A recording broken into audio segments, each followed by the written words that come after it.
Good morning, girls. I'm sorry I can't be here today, but we have a lesson.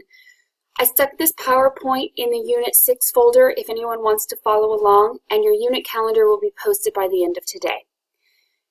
For the first 5 minutes of class, I want you to reflect on the extra credit speaker from yesterday if you attended. So if you went, write down 3 sentences for me about something you learned and then pass them forward to Ms. Ralston. Not a trick, I just want you to write down a few things that you learned. With your headphones, listen and take notes about the Spanish-American War. If you forgot your headphones, listen quietly, but you may need to move your seat in order not to disturb anybody else. As you are listening, it's very important that you write down any questions that you might have. Please email these to me when you're done so I can clarify things in the next class. If you finish early, you may begin your homework, which is reading chapter 27. Reading is due next Tuesday. You may go to your locker to get your book out if needed. You may not begin your DBQ, that is take home only. Don't forget your AP registration is due today.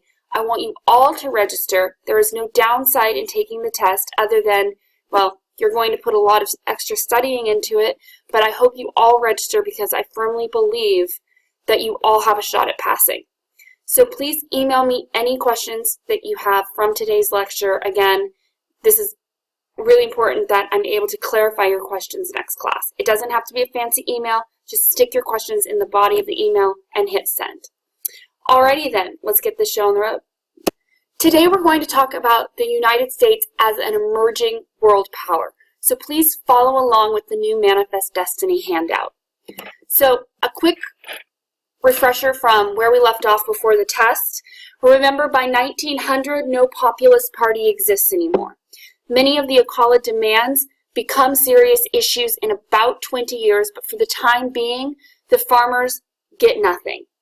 But the key detail to remember from all of this is the question of government involvement. Should the government be involved in our economy fixing these kinds of things?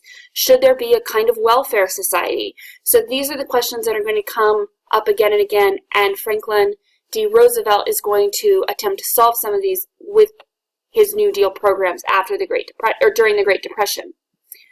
So remember, the economy had hit rock bottom, and there was really nowhere else to go but up. And President McKinley gets lucky because there is a gold rush in Alaska, the Klondike Gold Rush. This is sunshine, lollipops, and rainbows for everyone. The problem is temporarily solved as gold is reinserted into our economy. This ends up being bad luck for the populace because this money in the economy issue was their whole platform.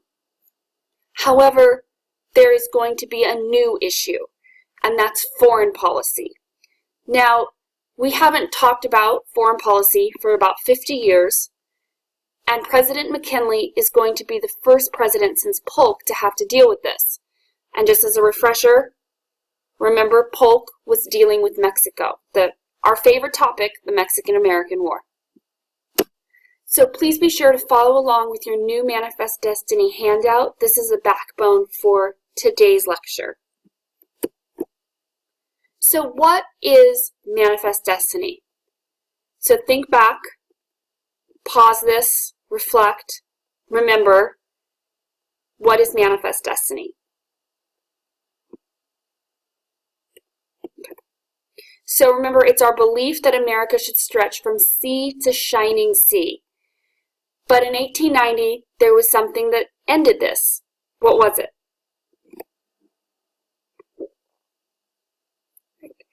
As you have all now realized, it was the closing of the frontier. Remember, in 1890, the Census Bureau says, we've stretched all across America.